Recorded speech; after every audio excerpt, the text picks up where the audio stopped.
Puluwala Ratanasiri Thero, can you hear me? Thank you. Let's just test the sound. We have about a couple of minutes before we start. I just wanted to test the sound. All right, okay.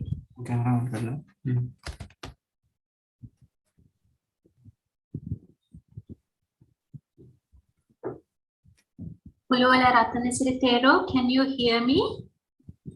Yes, yeah, I can hear you.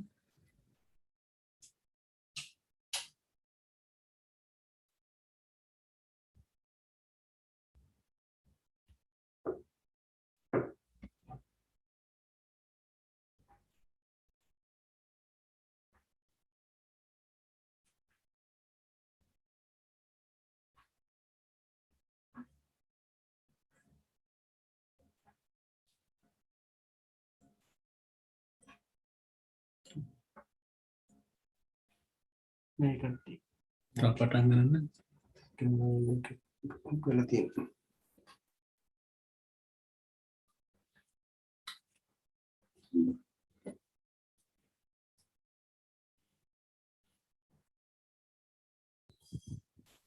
Good evening and welcome all our listeners and our most respected Venerable Puluwala Ratanasiri Thero.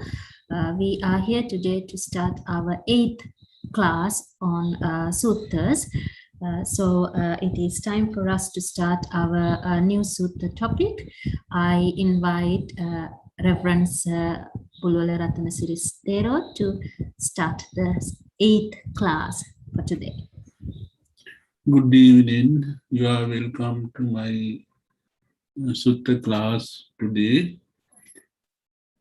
Today, the Sutta I have selected Brahmajala Sutta in Digha Nikaya. Sumangala Vilasini is the commentary for Digha Nikaya. Brahmajala Sutta is there in Sri Lankandavagga in Digha Nikaya. This sutta was preached by Buddha regarding on an argument between ascetic Suppiya and his pupil Brahmadanta on their way to Rajagaha. One day, the Buddha and his disciples was going on the road from Rajagaha to Nalanda. Ascetic Suppiya and his pupil Brahmadanta were following the Buddha and his disciples. While they were following the Buddha and his disciples, there was an argument between teacher and pupil.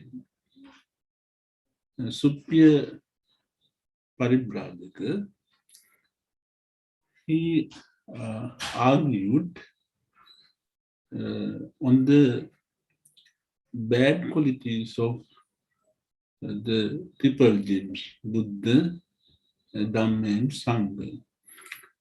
He insulted the Buddha, Dhamma and Sangha. He pointed out these are the bad qualities of Buddha and Dhamma and Sangha. In that way, Suppiya began to disgrace or insult or blame to the triple gems. But his pupil, Brahmadanta, he was against with his teacher, he pointed out the good qualities of the Buddha and Dhamma and Sangha. So they arguing, they followed Buddha and his disciples. On their way, they wanted to stay at night in Ambalatika. It was a royal residence. Buddha and his disciples spent that night in that royal park. They stayed tonight in that royal park, Ambalatika.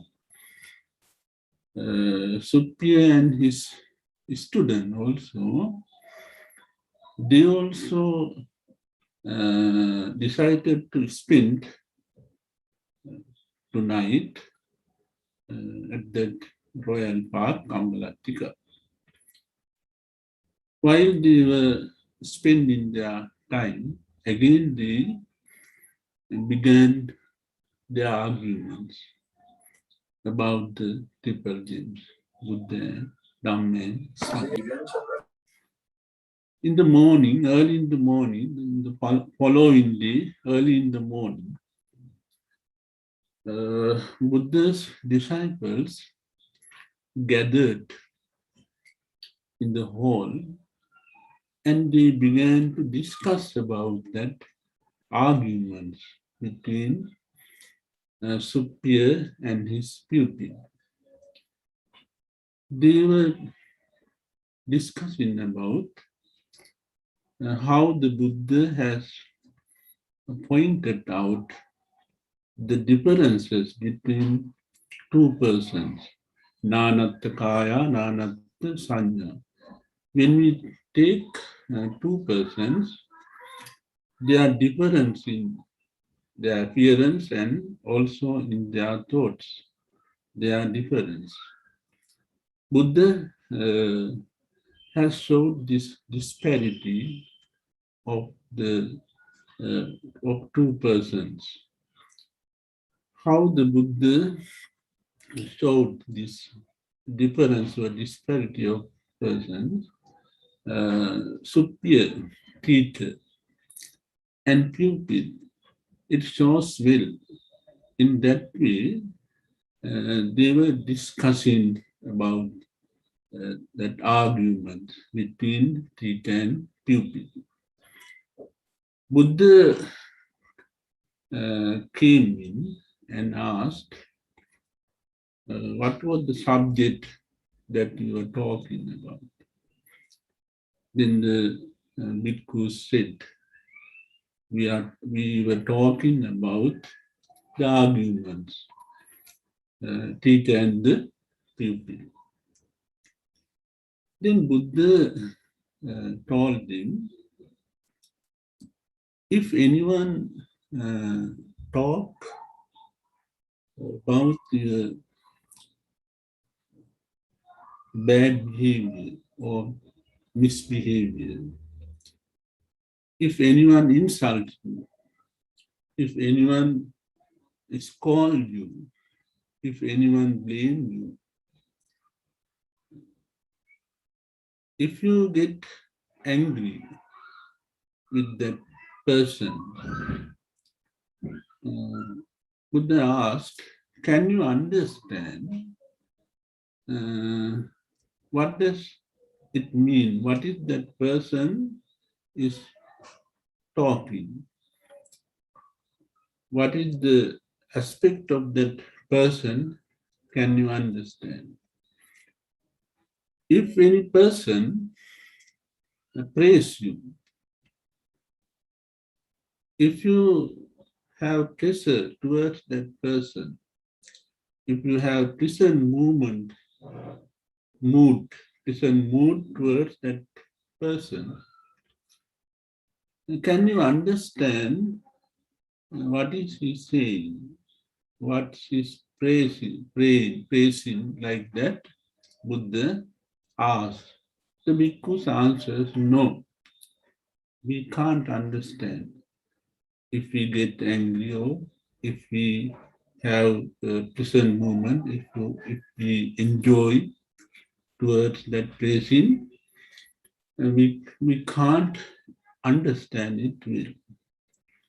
Yes, Buddha said, if anyone insult you, if anyone blame you, if anyone shows your misbehavior, you need not to get angry with him. You pay your attention, what is he talking about? And you must try to understand whether there is that bad qualities in me. You have to think of that. If there is such bad qualities or misbehavior in you, you can purify yourself. You can be adapted yourself, Buddha said. If anyone praise you, you have to think of that, whether there is such good qualities in me. In that way, you have to concern about that. Buddha emphasized his disciples how to respond as Buddha's disciples according to that situation. If such a situation arises, how you have to face them, the Buddha explained. Then Buddha explained, anyone who praise me as a Buddha, he praised me uh, saying about my morality, the sila. Buddha says, ordinary person can do it. He can do uh, he can do praising, emphasizing my morality and sila. Ordinary person can do it. Buddha says, it is not the real praising of me. If anyone praises me, he has to understand my doctrine. My doctrine is not a logical one. My doctrine is perception. My doctrine must be understood himself. If he can praise my doctrines, it is the real way of praising me, the Buddha said. If anyone praise my wisdom, if anyone praise my faculty of wisdom, it is the best way of praising me. But Buddha emphasized to praise my faculty of wisdom, it can be done by only a Buddha. Other Buddha can do it, but any other person can't do it. To praise the knowledge of the Buddha, the wisdom of the Buddha. Then Buddha began to preach this Brahmajala Sutta. First, the Buddha began to describe about the sila or the morality of the bhikkhu or the disciples follower of the Buddha about the Sila, the morality. On the other hand, Sila is the first step. This Sutta is also there in the Sila Kandavagga. Buddha has emphasized here the step Sila, the morality, because the way towards Nibbana is Sila, Samadhi, Panya. Sila is the first step. So Buddha began to describe morality or Sila of the Buddha, Buddha and his disciples as a bhikkhu, because sometimes superior may be insulting about bhikkhus, their misbehavior, and because the bhikkhus are in great number at that time, superior may be insulting mostly about the bhikkhus. That's why the Buddha take that opportunity to explain the morality of the bhikkhus. So Buddha explained, as a bhikkhu, you must behave appasannang va pasadaya pasannang va bhiyobhavaya. You have to behave to attract the others. If the persons, they don't like bhikkhus, ascetics, you have to behave to attract them. So the Buddha explained Sila, how to behave as a real bhikkhu, not to be disgraced by others, but to be praised by others. So Buddha emphasized morality of a bhikkhu in 3 steps: Tula Sila, Madhya Sila, Mahasila. Tula Sila means the minor precepts the Buddha presented, the minor precepts that must be observed by the disciples, the bhikkhus, like abstaining from killing, stealing, sexual misconduct, lying, slandering,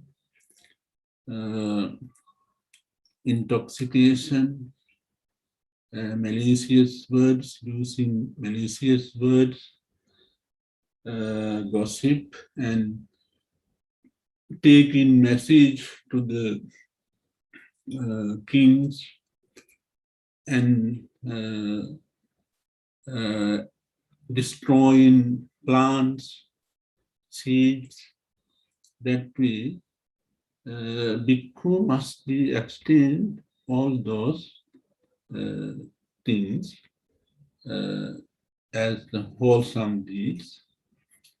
Tula Sila, Buddha emphasized the bhikkhu must be abstained from those unwholesome words, doing all unwholesome words. Then we'll come to the Madhya Sila. The Buddha emphasizes having connection about kings and brigadiers, soldiers, that we bring in messages. In that we and reading palms to earn money. In that way, the bhikkhus must be abstain from all those things because others make them used to disgrace them. Then Mahasila, when Mahasila, that is uh, doing, working as a fortune teller. Some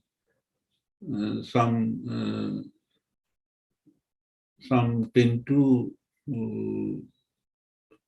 do fortune telling to earn money and weather forecasting. In that way, and talking about heroes and wars in that way, Buddha pointed out bhikkhu must be abstain from those behavior and he must develop it morality. Then the Buddha began to explain the wrong views prevailed in India at that time. 62 wrong views. There were prevailing all over India. The Buddha explained his disciples when criticized the Buddha's teaching, you have to understand the others' views also. If anyone criticizes the Buddha's teaching, bhikkhus as disciples, they must understand the other dogmatic views also, other wrong views. So Buddha began to explain how these wrong views came into the society, the origin of those misconceptions and expansion of those misconceptions. Buddha explained well to the disciples, his students, his pupils. Buddha says there are some ascetics or Brahmins, they develop their morality and they develop their concentration and they produce or they have Pubbhi Nivasanusati Jnana. They can recall their former birth. They can recall up to hundreds of former birth, and they realize how they were, how they work, how they eat, how they behave, like that. They see all those things and they form a concept that soul and the world is permanent. Sasvatavad, this eternalism. Soul and the world is permanent. Soul is there as it is, no change. That is called eternalism. The soul transmigrated to, he thinks that my soul transmigrated to this life. In that way, he formed the Sasvatavada, eternalism, the permanent soul in him, in the being and in the world, eternalism. Then another person also uh, developed his morality and he meditate and he produce again that would be Nivasanusati Jnana, and he also uh, see his former birth and he understand my uh, body and the world. There is soul, but this soul is not completely eternal. He thinks this soul is eternal in halfway round, not completely. It's called Ekatta Sasvatavada. So they form that halfway round, eternalism in halfway round. In that way, there prevailed in the society this eternalism first. That is the origin of eternalism. Then, after a long time, uh, this world begin to dissolve. Their time come to dissolute this world. There comes the destruction of this world. Uh, beings, the human beings, they had developed their jhanas and they had meditated and they had developed their jhanas. And they were born in Abhassana Brahmaloka. Others were destroyed with the world. Person who produced jhanas, they were born in Abhassana Brahmaloka. They lived there. After a long time, again this world uh, began to be formed, this world. World again appeared. The earth appeared. It is going to start the world now. The beings are in Abhassara Brahmaloka. They lived there. They lived long time. It came very long time. Then there appeared a new Brahmaloka. It was empty of Brahmas. There were no Brahmas. Only Brahmaloka is there. The Brahma who were born in Abhassara Brahmaloka, one Brahma, he was born in that new Brahmaloka after dissolution of his body, after his death. He was born in that new Brahmaloka. He was lonely in that Brahmaloka. He lived there lonely. He felt that I am lonely. I can't bear this loneliness. I am in isolation.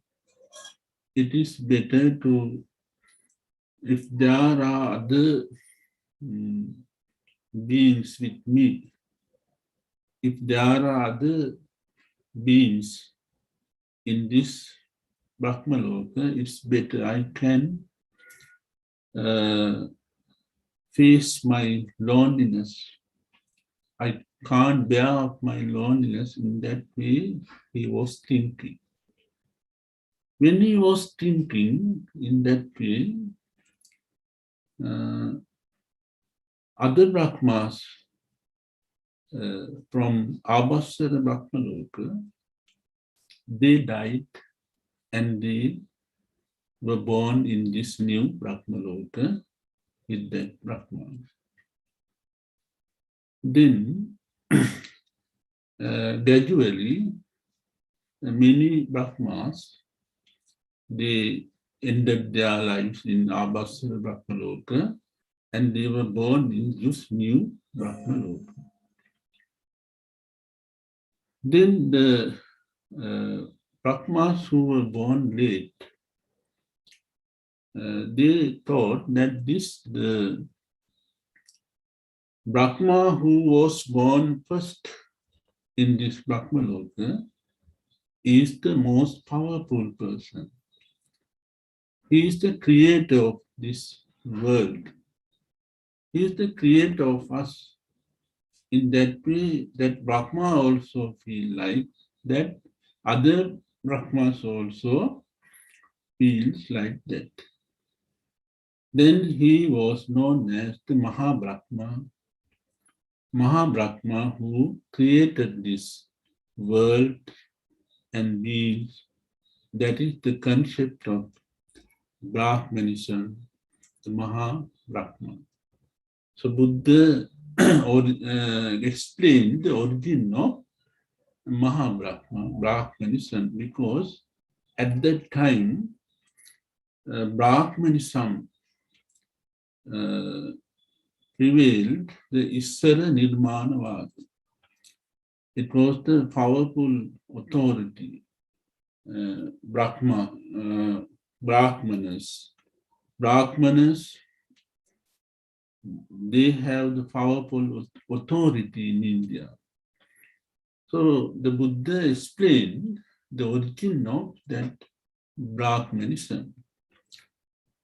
Then the Buddha began to explain the other wrong views appears in India. Buddha explained there are some ascetics and Brahmas. They develop their morality and they develop their mind in meditation, and they have jhanas and they produce again that Pubbye Nivasa Anusati Jnana, and they think there is end in this world. This world is finite. They bring that concepts, finite. World has end. Then another person also began to present his views. Not this world is not finite. It is infinite. There is no end in this world. He presents his ideas. Then another person, he developed his knowledge, and he says, this world is either finite, no, infinite. Then other person also developed his mind and he formed these misconceptions this world neither finite nor infinite, like that they form another eternalisms, the varieties of eternalisms uh, in that way. So there arise 18 varieties of eternalisms regarding the former life, former birth.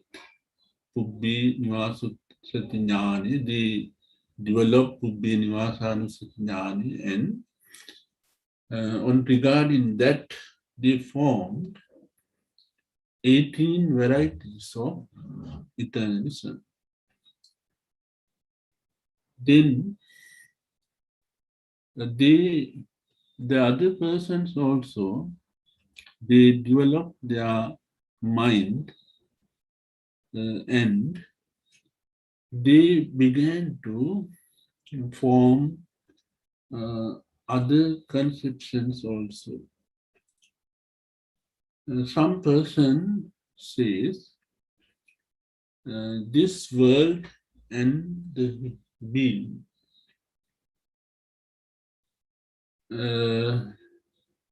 had been get here or on earth without any reason.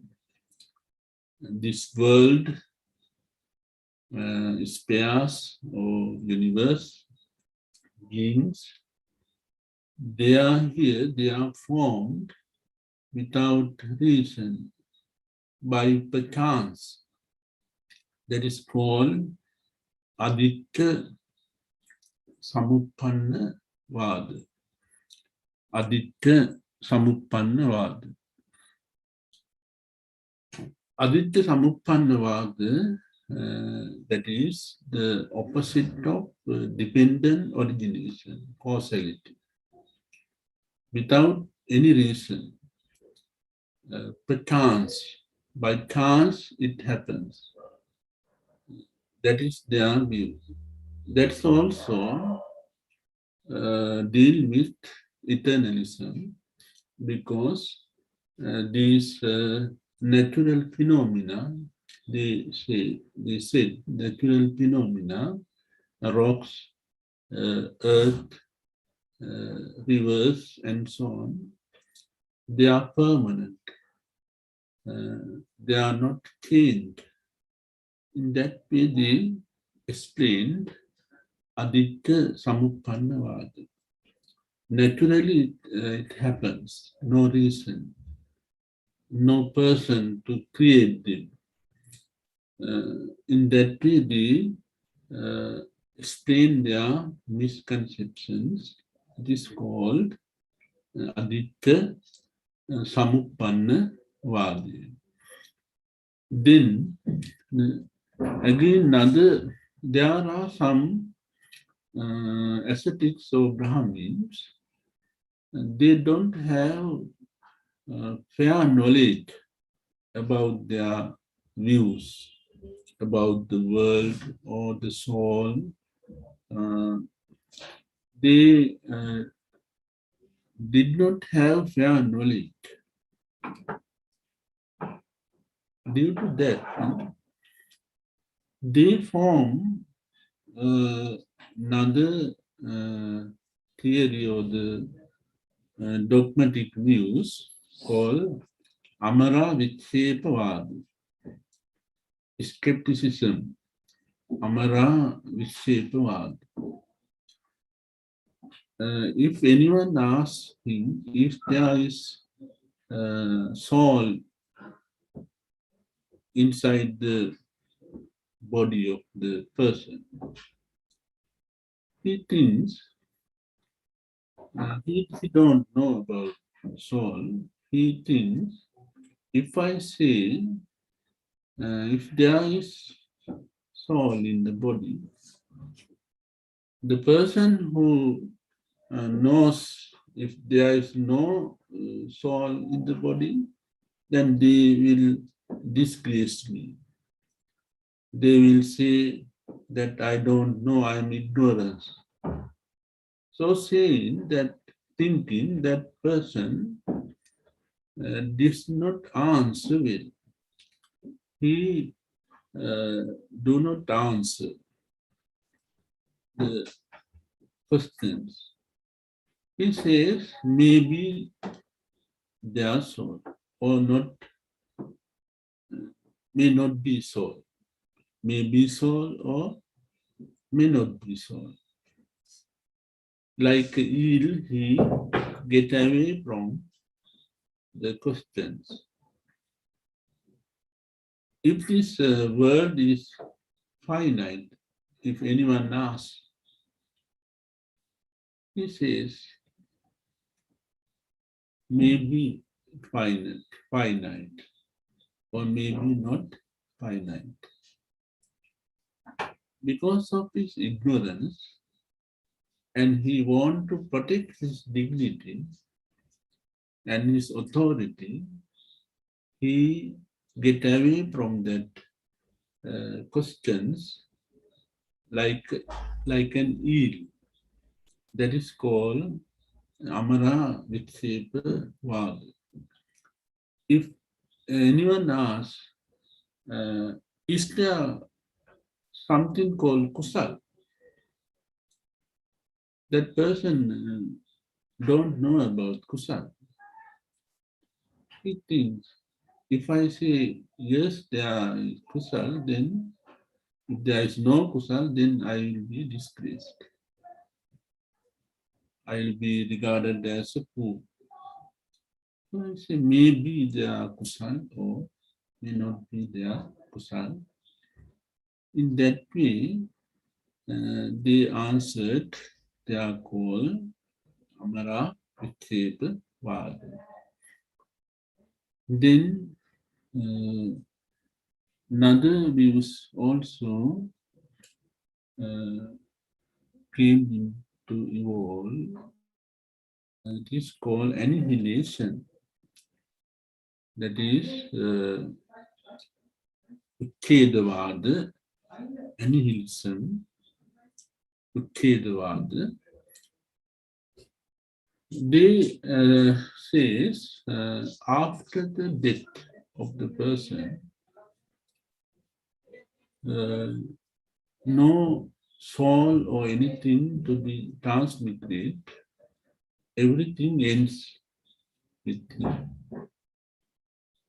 No soul to be transmitted, no soul is there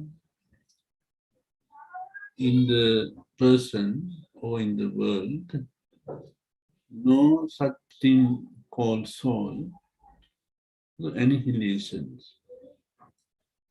So regarding this wrong view, concept of annihilation, there arise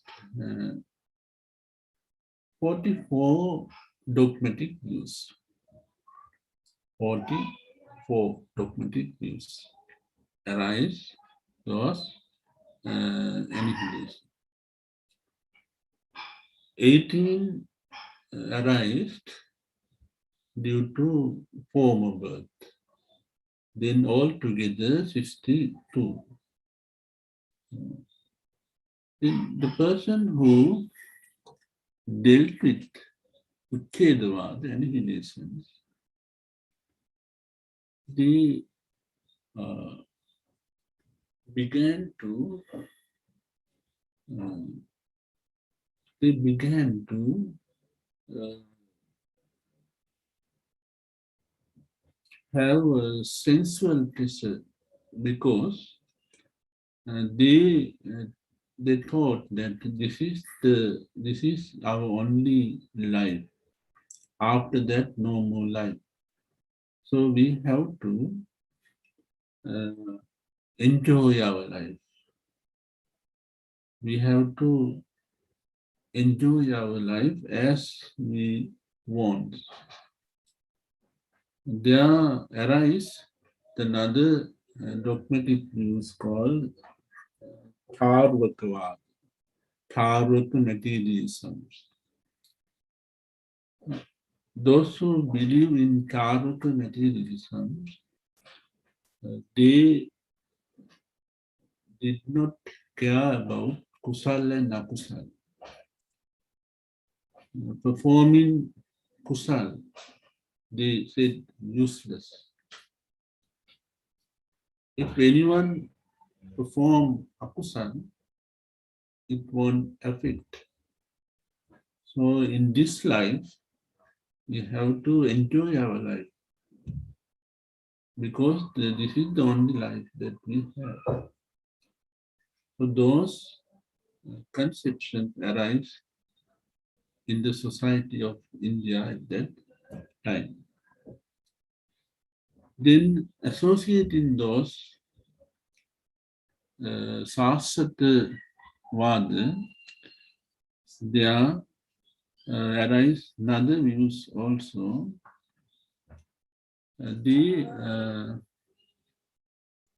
Sometimes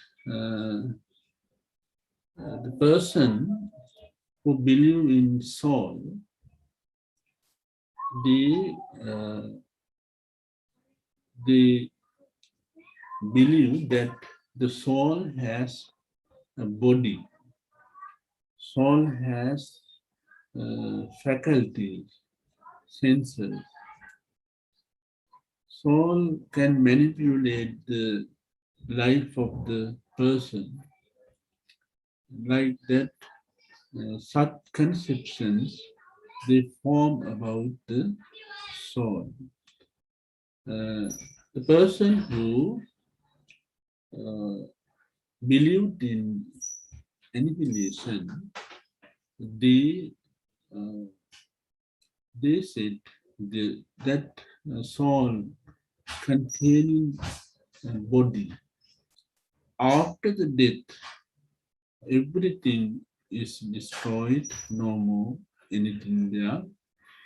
And that is again Kedavada annihilation. In that way, they presented their ideas. Associating those ideas, there arise Akasanantayatana, Vinyanantayatana, Akintanyayatana, Nivasanya, Nasanyayatana, and that is the immaterial sensuous world about the consciousnesses about the immaterial Brahmaloka world. Person who develop their mind in meditation, they begin to think that space is eternal, and they concentrate their mind and they feel sunyata, and this is that is the end of their life. That is again the Kedavada is there. Then Akinkanyayatana, Vinyanantayatana, Neva Nasanyayatana. And the thinks that consciousness is eternal, and the says that that is the end of the life, the samsara, the circle of birth. And there is calm and quietness. In that way, they says that is the salvation of their. In that way, they think. Then another persons they presented Ditta Dhamma Nibbana. Ditta Dhamma Nibbana. Ditta Dhamma Nibbana means how they came to Nibbana in the present life, in this life itself. They presented the 5 ways in attain to Nibbana in the present life. One is self-indulgence. They believe uh, having so much of sensual pleasure through their five faculties. It is Nibbana, that is the salvation, that is Nibbana. So, if person can practice self-indulgence, it is the Nibbana, nothing beyond that. Then the other person says, self-indulgence is not Nibbana because those objects must be changed and there may be arise suffering and pain and problems regarding those sensuous objects. So it is not the way to achieve Nibbana having sensual pleasure in high level. Others presented their ideas. If the person develop his mind in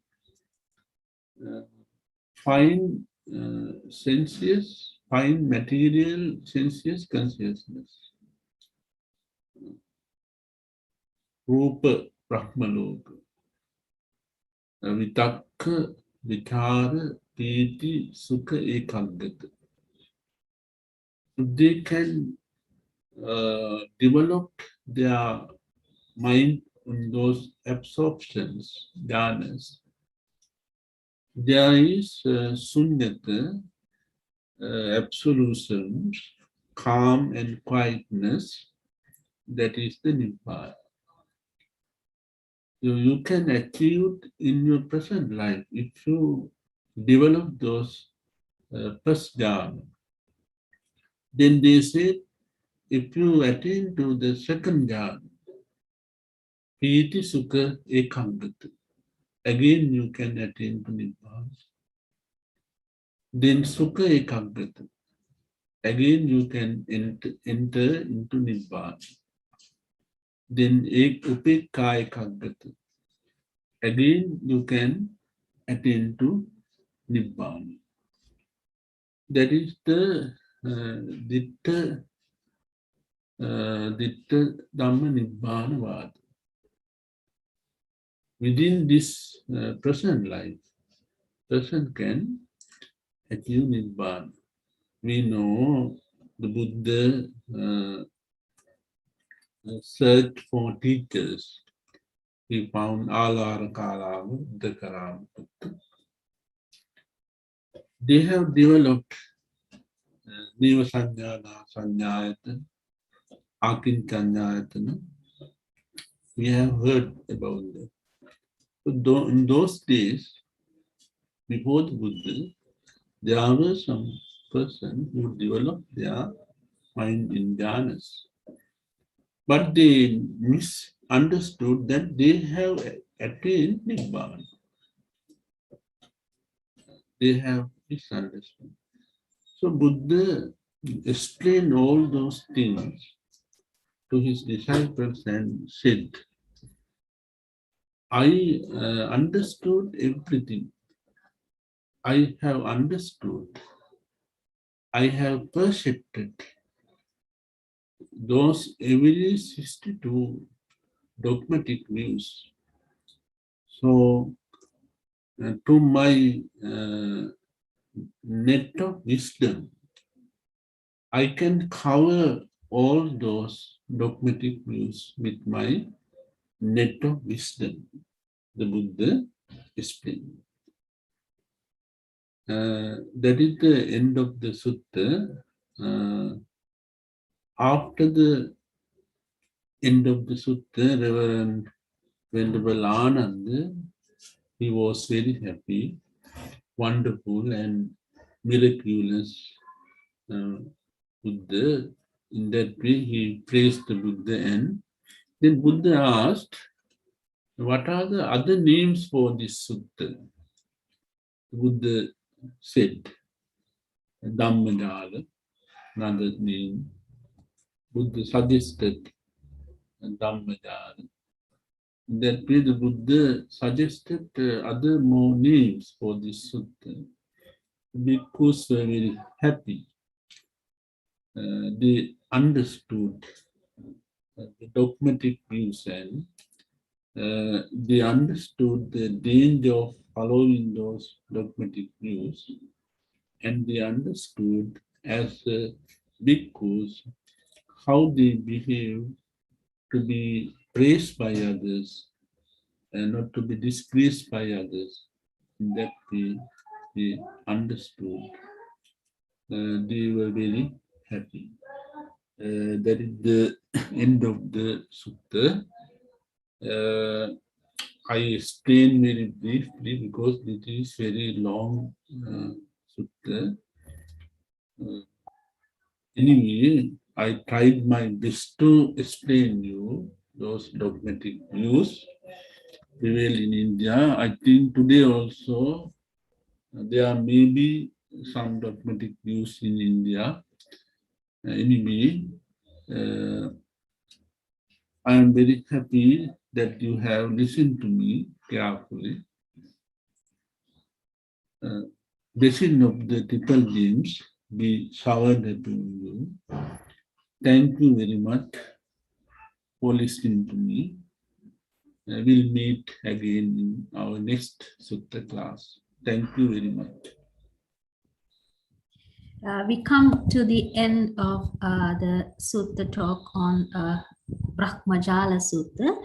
We kindly ask our listeners, if you have any questions, you can raise your hand on the Zoom chat, raise your hand on the Zoom, or you can put your question in Zoom chat, or use the QR code to send us your questions and suggestions or your requests for future suttas on the Google form that you can access through the QR code. So if you have any questions, this is a good time to ask.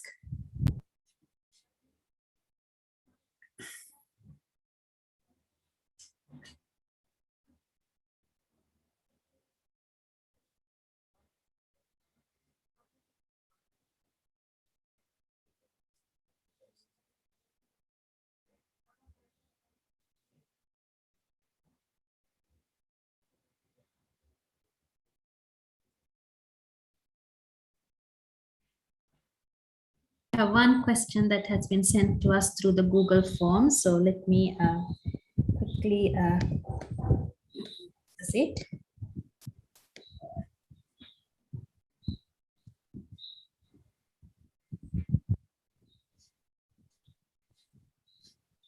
Okay, so the Reverend said the question is from Priyanka. So she asked, is there soul after death, and does our soul remain for 7 days nearby the area the person died, or nearby the person's loved ones? No. When we dies, that is, no soul is to be transmigrated. Buddha emphasized no soul in us. Not soul is there to be transmigrated anywhere. Only the chitta, last chitta called Tuti chitta, the last consciousness, is goes to another birth. We don't know where it take, but that happens after the death.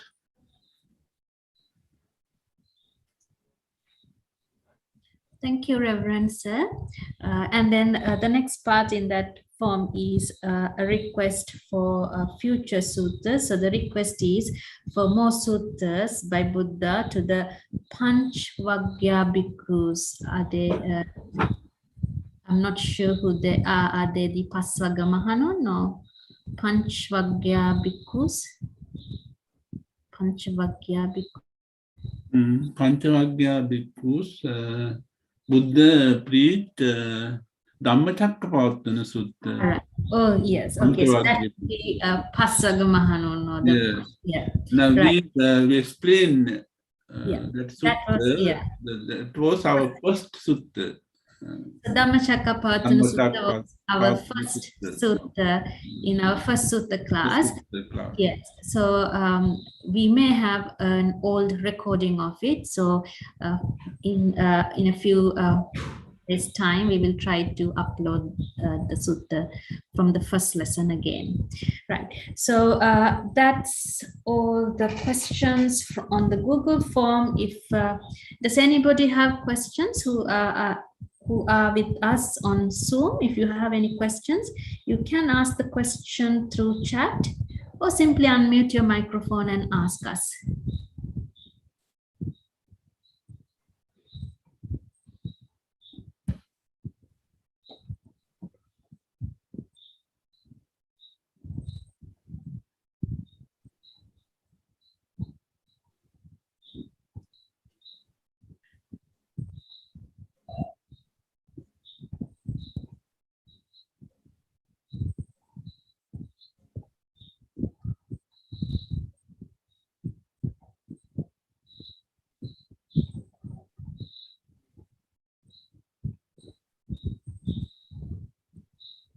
Oh, right. So no, that's not a question. It's just an expression of gratitude by Sumano to you, Reverend Sir, on chat.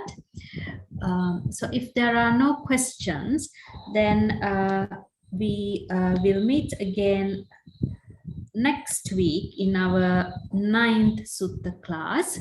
That would be Friday, the 12th of November. So until then, I wish all our listeners, thank you very much and stay safe. May the Triple Gem bless you. And I most respectfully mention much merit to you, Reverend Sir, for your time, your valuable time, and your efforts to put together interesting suttas for us to learn the Dhamma on. So thank you very much and much merit to you. I will end the session now, Reverend Sir. Yes, I will wish you all the best for you conducting this class with. Thank you very much.